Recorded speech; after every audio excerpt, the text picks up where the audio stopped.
Do you have an area in your home that just seems to be catching clutter all of the time, or you just can't seem to keep it managed? Maybe you're living out of a laundry basket and you're pretty tired of being in that place. Today, we're going to talk about those items or areas in our home that keep us from making progress.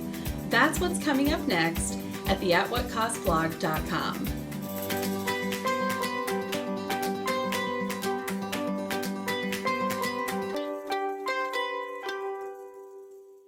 Well, hello friends, I'm Mary Beth and welcome to the atwhatcostblog.com, where we are reclaiming abundant living because we know that living with less leaves more room for Jesus. Let's talk about a few ways that you can start reclaiming abundant living in your home. So all three of these ways are going to center around taking inventory or taking stock of the situation. Stepping back, looking at it with fresh eyes, and evaluating where you may need to go next. The first is taking stock of our time suckers. Sometimes we can get caught up in social media. Other times it may actually be the items in our home that are preventing us from getting rid of the items in our home. I know for me, the journey started with lots of laundry baskets and looking for a system to better manage my laundry. It wasn't until I stumbled upon the minimalist lifestyle that I realized it would be far easier for me to manage our laundry if I had less of it to do. Now, we do have some other videos on laundry, and you can find those in the description below, and I'll also link some cards up above where you can get right to those videos. But initially, you want to evaluate the things that are taking up the most time in your home that may be preventing you from getting on with the rest of your decluttering or maybe even getting started. One helpful way that you can do this is by keeping a daily log of the tasks that you're doing, kind of like a reverse to-do list. We may start the day with a lot of things on our plate that we want to accomplish, but it may be helpful for a week or so to keep a running list of the things that we're actually doing in our home so that we can evaluate where we may need to make changes. It's a great idea to learn more productivity tasks, but it also may be helpful to figure out what we're doing in the first place. The next tip that I have is for us to take inventory of our season of life.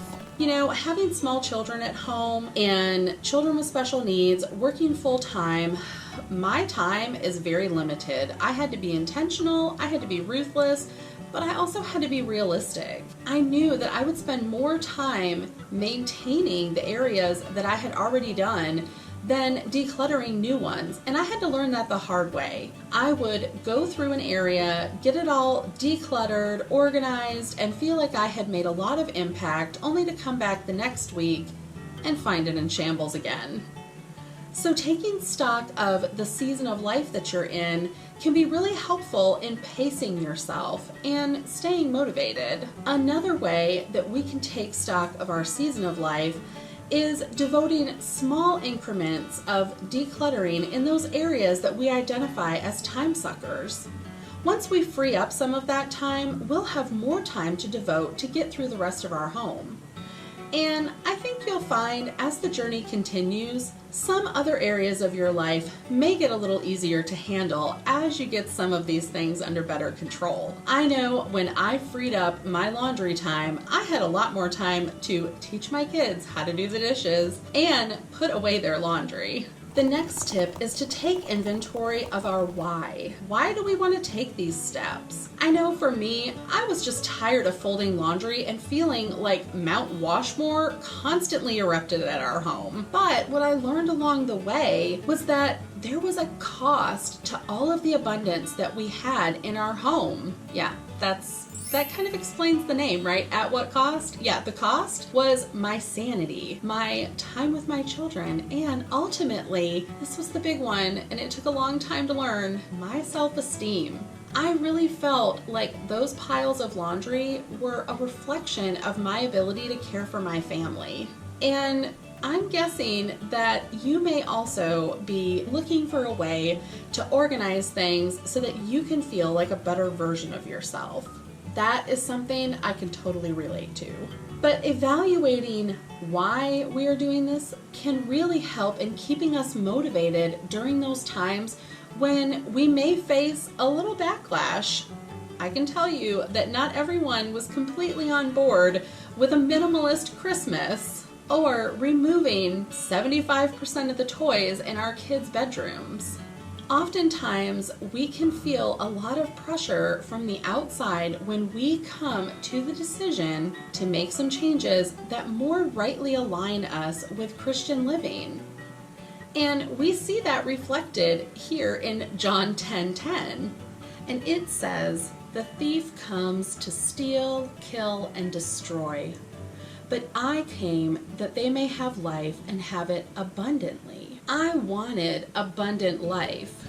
What I didn't want was abundant laundry.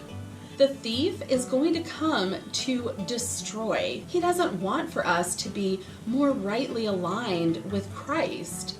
Stealing away our time and destroying our concept of who we have been created to be can really make a big impact in all of the areas of our home. But that's just as true for the flip side of that. Taking back all of those areas of our home, remembering who created us and who we were created in the image of, can really help to motivate us to make progress, move forward, and live a more productive and happier life. So I would encourage you to really take stock of why you're wanting to continue on this journey or why you've decided to start. If you're just getting started, or maybe you need a little motivation, I would encourage you to subscribe to our channel and check out some of the other videos that I have. I have some on laundry, on our faith in minimalism. I talk a little bit about our foster care journey there too. And I've shared some other simple steps to get you started in this journey. And when you subscribe and tap that little bell, it'll notify you anytime I upload new videos. I'd love to hear in the comments below some of your whys and maybe even some of the things that are stealing away your time. We were made for fellowship and community, and I would love to get to know you more in the comments. Thanks for watching, and I'll see you next time.